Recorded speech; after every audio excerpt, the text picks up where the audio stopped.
প্রেতলোক, যমলোক, সূক্ষ্মলোক, হিরণ্যলোক বা এই ধরনের সমস্ত মৃত্যু পরবর্তী যে অবস্থানগুলোর কথা আমরা বিভিন্ন জায়গায় শুনতে পাই বা শাস্ত্রে পড়ি, সেগুলোর সম্বন্ধে যথাযথ প্রামাণিক সত্য আমরা আমাদের হিন্দু শাস্ত্রগুলোর মধ্যে বিশেষত উল্লেখ পাই।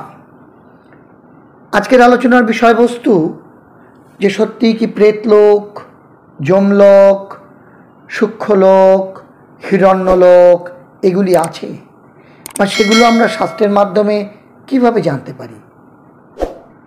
কঠোপনিষদের ভেতর রয়েছে প্রেত লোকের কথাবার্তা। নচিকেতা শিষ্য, গুরু যমরাজ। যম অর্থাৎ মৃত্যু। নচিকেতা মানে যে কিছুই জানে না।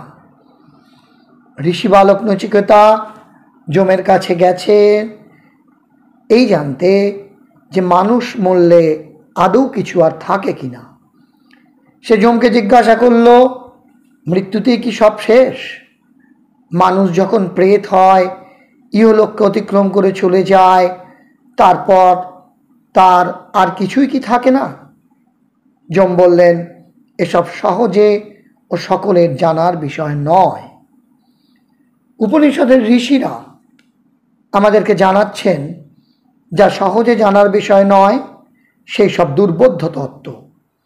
তারা বলছেন পরলোক দেখার, শোনার, স্বাদ গ্রহণ করার জিনিস নয়। পরলোক আকাশের মতো। আকাশ যেমন শূন্য, অভাবাত্মক বিষয়, মানুষের মৃত্যুও ঠিক তাই। যে এগিয়ে গেছে, দেহ ছেড়ে চলে গিয়েছে, সে হলো গিয়ে প্রেত। প্রেত শব্দের দুরকম অভিব্যক্তি প্রকাশ করেছেন মেধাবী ঋষিরা। তারা বলছেন মৃত্যুতে মানুষ যখন দেহ ছেড়ে যায় তখন তার প্রেতাবস্থা। আবার এমন উচ্চ থাকের মানুষেরাও আছেন যারা বেঁচে থেকেও দেহকে ছাপিয়ে যেতে সক্ষম, এটাও প্রেতাবস্থা। নচিকেতা প্রশ্ন করলেন, দেহ ছাড়লে পরে কি হয়? যম বললেন, যারা মানে এরপর কিছু নেই তারাই যেন রোজ রোজ মরে আর আমার কবলে পড়ে। ঋষিরা বলছেন যমের কাছে যেতেই হবে। সূর্যোদ্বার ভেদ করে মহাশূন্যে চলে যেতে হবে। ওখানে রয়েছে দেবযানের পথ। অসৎ লোক মানেই, অর্থাৎ যারা অসৎ কাজ করে, সেই অসৎ লোক মানেই মৃত্যু। মৃত্যু ও অসৎ এক। উপনিষদের ভাষায় মানুষ মরে দুইভাবে। চেতনা ও প্রাণ যখন দেহ থেকে চলে যায় তখন সেটা সাধারণ মৃত্যু। লক্ষ লক্ষ মানুষ এভাবে মরে। যারা সাধক, যোগী, তাদের মৃত্যু এইভাবে হয় না কখনো। যোগীর মৃত্যু যখন আসে হৃদয়ে, তখন তার উজ্জ্বল জ্যোতি ফুটে ওঠে, বিচ্ছুরিত হয়, বিকীর্ণ হয়। সৌরপথ অর্থাৎ সুষুম্না নাড়ি ধরে মস্তিষ্কের সৌরমণ্ডল ব্রহ্মরন্ধ্র ভেদ করে এগিয়ে চলে, আলো ঝলমল করতে থাকে। হৃদয়ে প্রদ্যোৎ জেগে ওঠে সাধনায়। কুণ্ডলিনী শক্তির ঘা খেলে সেখানে সূর্যের আলো জ্বলে ওঠে, চেতনার আলো। মানুষ বিদেহ হয় একমাত্র মৃত্যু হলে, আর যোগীরা বিধেয় হয় ধ্যান ও সমাধিতে। তাই যোগীদের যাতায়াত সূক্ষ্ম লোকে। আমরা আরেকটি দিকে যদি নজর দিই তাহলে দেখতে পাব যে পরমহংস যোগানন্দ, যিনি যুক্তেশ্বর গিরি মহারাজের শিষ্য, তার সে বিখ্যাত বই অটোবায়োগ্রাফি অফ এ যোগী, সেখানে 1936 সালে পরমহংস যোগানন্দ তার গুরুর দর্শন পান, এবং সেখানে তিনি যখন তার গুরু যুক্তেশ্বর গিরিজির দর্শন পান তখন তিনি তার গুরুকে যিনি আবার তার সূক্ষ্ম দেহ অবলম্বন করে তাকে দর্শন দিয়েছিলেন, সেই গুরুকে অর্থাৎ যুক্তেশ্বর গিরিকে পরমহংস যোগানন্দ জিজ্ঞেস করলেন যে পুরীতে তার দেহ তিনি নিজে হাতে সমাধি দিয়েছিলেন, আবার সেই একই দেহ ধারণ করে শ্রী যুক্তেশ্বর গিরি এলেন কি করে? যে তার উত্তরে যুক্তেশ্বর গিরি বললেন, এটা রক্ত মাংসের শরীর হলেও আমার চোখে সূক্ষ্ম। তুমি আমার জড়দেহে সমাধি দিয়েছিলে, ঠিক তারই মতন একটি সম্পূর্ণ নতুন দেহ আমি মহাব্যোম পরমাণু থেকে সৃষ্টি করে তোমার কাছে এসেছি। তখন যোগানন্দ তার গুরুদেবকে প্রণাম করে আলিঙ্গন করে বুঝলেন তার গা থেকে আগের মতো মৃদু একটি সুরভি বের হচ্ছে।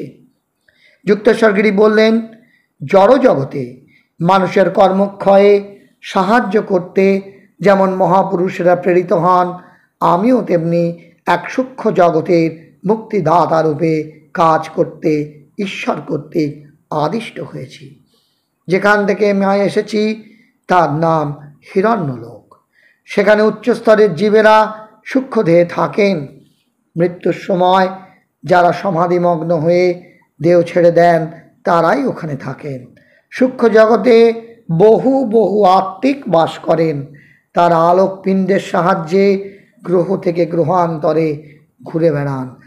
সেখানে পৃথিবীর মতো জলবায়ু ঋতু নেই। সাধারণ সূক্ষ্ম লোক হলো পরলোক। সেখানে শুভ আত্মারা সব বিচারণ করেন। দুষ্ট আত্মাদের গতিবিধি নির্দিষ্ট জায়গায় গিয়ে থেমে যায়। পরলোকে যেতে পারে না তারা, প্রেত লোকে থাকে তারা। সূক্ষ্ম জগতের সব কিছুই ঈশ্বরের ইচ্ছায় আর কিছুটা আত্মিকদের ইচ্ছার আহ্বানে প্রকাশিত হয়। যোগানন্দ পরমহংস লিখেছেন তার সেই বাঁশির মতো কণ্ঠস্বরে মনোহর সুরে বলে চললেন যুক্তেশ্বর গিরিজি, পরলোকে পূর্ব জন্মের বন্ধুরা সবাই সবাইকে চিনতে পারে। হিরণ্যলোকের উন্নত আত্মিকেরা পরলোক যেতে পারেন, কিন্তু পরলোক থেকে উন্নত লোকে যাওয়া চলে না। হিরণ্যলোকের আত্মিকেরা বিশ্ব পরিচালন ব্যাপারে জটিল সমস্যার সমাধান দেন, পৃথিবীর উন্নত জীবদের মুক্তির পথে সাহায্য করেন। তাহলে বন্ধুরা, আজকের আলোচনায় আমরা আপনাদের সামনে কতকগুলি তফাৎ, খুব সূক্ষ্ম সূক্ষ্ম তফাৎ তুলে ধরলাম, যেগুলোর মাধ্যমে আপনারা জানতে পারলেন যে প্রেতলোক, যমলোক, পরলোক, সূক্ষ্মলোক ও হিরণ্যলোকের অবস্থান সত্যিই আছে কিনা, বা সেখানে কারা অবস্থান করেন। আজকের এই আলোচনা যদি আপনার ভালো লেগে থাকে তবে আপনার পরিচিত জনেদের মধ্যে অবশ্যই শেয়ার করে দেবেন। সঙ্গে কমেন্ট বক্সে আপনার সুচিন্তিত মতামত লিখে জানান। আর ভালো লাগলে অবশ্যই একটি লাইক করুন, সাথে সাথে আমাদের এই চ্যানেলটিকে সাবস্ক্রাইব করে আমাদের পাশে থাকুন। সকলে খুব ভালো থাকুন, সুস্থ থাকুন, আনন্দে থাকুন। ধন্যবাদ।